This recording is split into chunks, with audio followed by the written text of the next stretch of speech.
What makes an effective leader? Should they be noble, virtuous, and loved?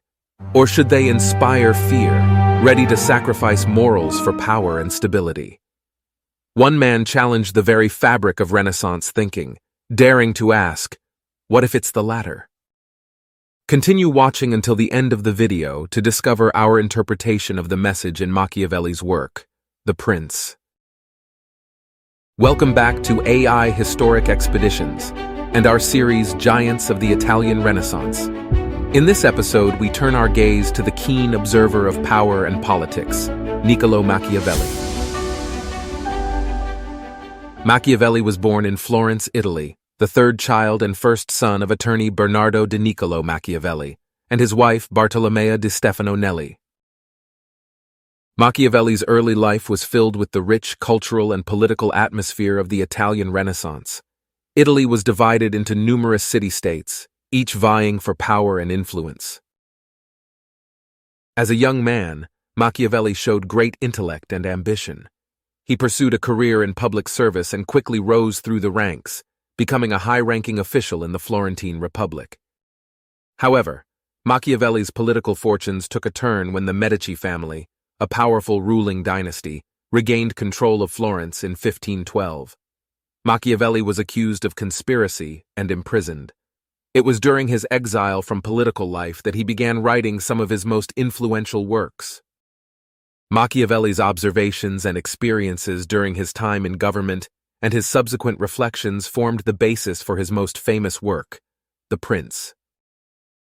Unlike the honorable princes we've come to know in fairy tales, Machiavelli's portrait of a successful leader was far more cunning and, when necessary, utterly immoral. He believed that for a leader to maintain their rule, they must be prepared not to be virtuous. One of his main inspirations were drawn from figures like Cesare Borgia, presenting a chilling account of the machinations required for effective leadership. His work was a profound shift from the popular notion of a good leader, leading him to pen such chilling phrases as, "It is better to be feared than loved, if you cannot have both." Machiavelli believed a prince must always seem moral, even if he is not. He saw leadership as a game of fortune and power, where leaders needed to shape their own fortune through bravery, power, and sheer force of will. But this perspective was met with both outrage and admiration. His works were banned, and his name became synonymous with cunning, unscrupulous behavior. Even today, the term Machiavellian carries a dark undertone, denoting manipulation and deception. Machiavelli would later pen The Art of War, further exploring his ideas around deception, strategy, and the role of citizens in wielding power.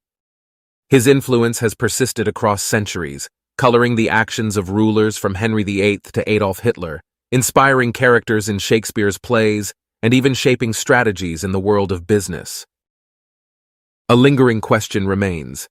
Did Machiavelli genuinely advocate for such a ruthless approach to power, or was The Prince a biting satire, a stark warning against the perils of unchecked authority? We hold the latter interpretation to be true. His works, akin to Orwell's 1984, appear to be the products of an insider whose consciousness has been stirred. They subtly hint to the common people about the true nature of the ruling elite and their manipulation tactics, deception, and social engineering methods. But now, we would love to hear from you. What's your take on this? Do you believe Machiavelli was endorsing the ruthless tactics he described? Or do you see it as a warning to us all about the perils of unchecked power? Could The Prince be a profound piece of satire aimed at awakening the public to the realities of political leadership? Let's turn this into a dialogue. Share your thoughts in the comments section below. If you agree with our interpretation, we'd like to know why. And if you disagree, we're equally interested in hearing your perspective.